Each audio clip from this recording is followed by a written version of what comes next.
کوئی شخص کسی پر اعتراض کرتا ہے تو اس اعتراض کرنے کی کئی ساری وجوہات ہوتی ہے. اس میں سب سے بڑی جو وجہ پائی جاتی ہے اعتراض کرنے کی، سب سے بڑی جو وجہ پائی جاتی ہے وہ اعتراض کرنے والا شخص اپنی کم علمی کا اعتراف کر رہا ہوتا ہے کہ جو آپ نے بات کہی وہ میرے مطالعے سے باہر ہے. اب تیرے مطالعے سے باہر ہے تو وہ تیری غلطی ہوئی اور تیری کم علمی ہوئی، نہ کہ اس کہنے والے کے اوپر اعتراض کر دے. چہ جائے کہ وہ یوں کہتا کہ یہ بات مجھے سمجھ نہیں آئی یا یہ بات میرے مطالعے سے باہر ہے، آپ مجھے سمجھا دے اور آپ بتا دے کہ یہ بات کہاں پر ہے، میں بھی اس کا مطالعہ کر لوں. ایک وجہ اعتراض کرنے کی سب سے بڑی اور جو اکثر پائی جاتی ہے لوگوں میں وہ کم علمی ہوتی ہے، اور اعتراض کرنے والا شخص اپنی کم علمی کا اعتراف کر رہا ہوتا ہے. اور دوسری وجہ اعتراض کرنے کی وہ حسد ہے کہ حسد آدمی کو اندھا کر دیتا ہے. اسی لیے حدیث میں ہے ایاکم حسد، حسد سے بچو، فإن الحسد یأکل الحسنات، حسد آدمی کی نیکیوں کو ایسے کھا جاتا ہے کما تأکل النار الحطب، جیسے آگ لکڑی کو کھا جاتی ہے، او قال الحشب، یا فرمائے کہ گھاس کو کھا جاتا ہے. حسد آدمی کے عقل پر پردہ ڈال دیتا ہے، اور حسد کی آگ میں جب کوئی جلتا ہے اور اتنا جلتا ہے کہ حسد کی بنا پہ آدمی حق کا منکر ہو جاتا ہے، وہ حق کا انکار کر بیٹھتا ہے حسد کی بنا پر جب کسی سے حسد ہوتا ہے. اللہ تعالی ہم سب کی حفاظت کرے. تو دوسری وجہ اعتراض کرنے کی حسد ہوتا ہے کہ کسی آدمی کے ساتھ حسد ہے تو اس کی حق بات کو بھی جھٹلا دو. یہ نہیں کہ اسے پوچھ لیا جائے، نہیں، جھٹلا دو. اور تیسری وجہ اعتراض کرنے کی وہ بدگمانی ہوتی ہے اور بات کو صحیح طور پہ نہ سمجھنا ہوتا ہے. اور اسی لیے فرمائے کہ متکلم کے کلام کی مراد متکلم خود جانتا ہے، متکلم کے کلام کی مراد متکلم خود جانتا ہے، سامع کے سماعت کے فہم پر اس کا مدار نہیں ہے. متکلم کے کلام کی مراد متکلم جانتا ہے.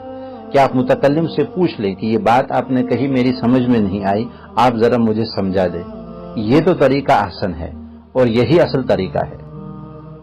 صحابہ کے ہاں تو تعویل کر لیا کرتے تھے. حضرت علی رضی اللہ تعالیٰ عنہ کے پاس ایک صحابہ آئے اور آ کے کہنے لگے کہ میں نے چوری کی ہے. حضرت علی فرمانے لگے کہ آپ اور چوری؟ فرمایا ہاں میں نے چوری کی ہے. کہا کیا چوری کی ہے؟ کہا میں نے اونٹ چرا لیا ہے.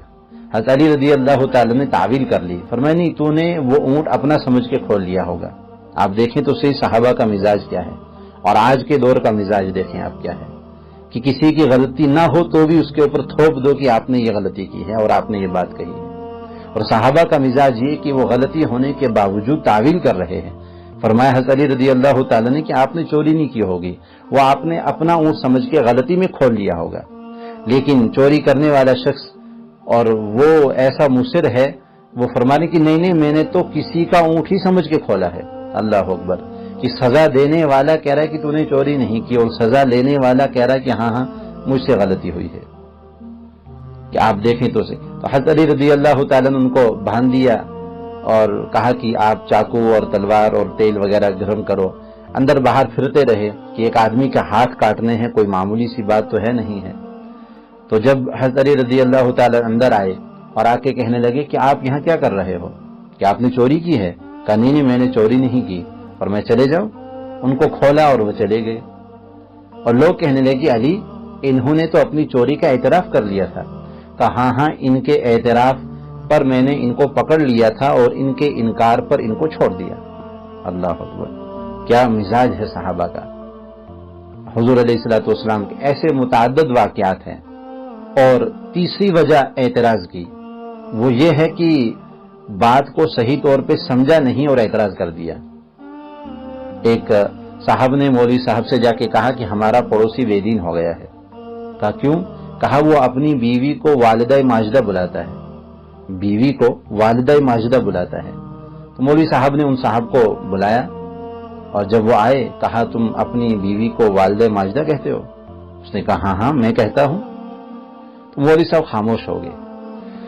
جو ذہین لوگ ہوتے ہیں، اہل علم ہوتے ہیں اور جن کے اندر دین کی درد ہوتی ہے یا فہم رکھنے والے لوگ ہوتے ہیں تو وہ ایسے ہی چپ ہو جاتے ہیں. یہاں پر یہ مولوی صاحب چپ ہو گئے. کہا کہ انہوں نے تو جرت سے کہا ہاں میں کہتا ہوں, کوئی بات تو اس کے پیچھے ہوگی تبھی تو اس نے کہا, تو ذرا پہلے اس سے پوچھ لیا جائے کہ کیا بات ہے. تو مولوی صاحب خاموش ہوئے, فوراً فتویٰ نہیں دیا کہ تم گمراہ ہو گئے اور تم کافر و مرتد ہو گئے. آج کل تو بہت آسان ہے نا, کسی کو کافر کہہ دو, مرتد کہہ دو, گمراہ کہہ دو. اقبال مرحوم فرمایا کرتے تھے تم تو ایک دوسرے کو مسلمان ماننے کے لیے تیار نہیں ہو, اب تو ایک کافر ہی بچا ہے جو تم سب کو مسلمان کہتا ہے. تم سب کو مسلمان, چھوٹی چھوٹی باتوں کے اوپر جھگڑے کہ ہاتھ یہاں باندھ کے نماز ہوگی یا یہاں باندھ کے نماز ہوگی.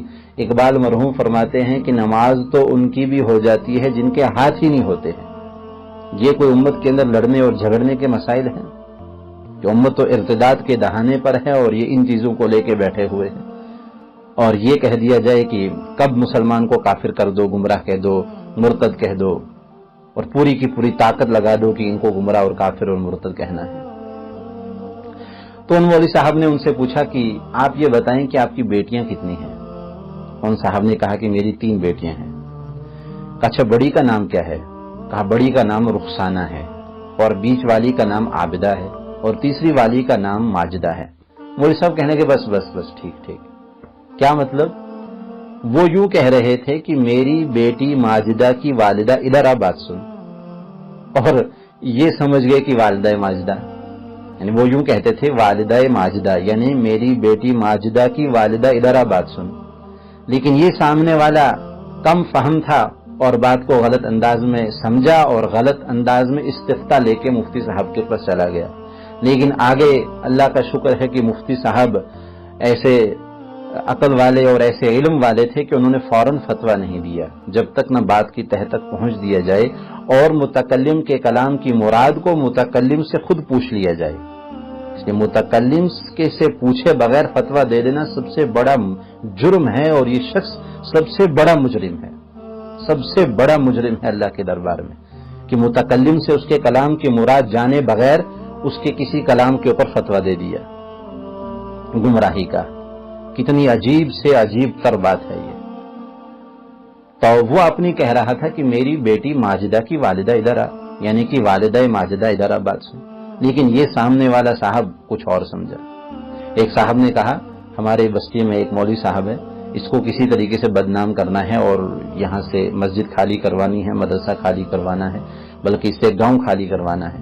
بہت دین کا کام کر رہا ہے یہاں پر, اور حسد آدمی کو اندھا کر دیتا ہے, کچھ بھی کرنے پر آمادہ کر دیتا ہے.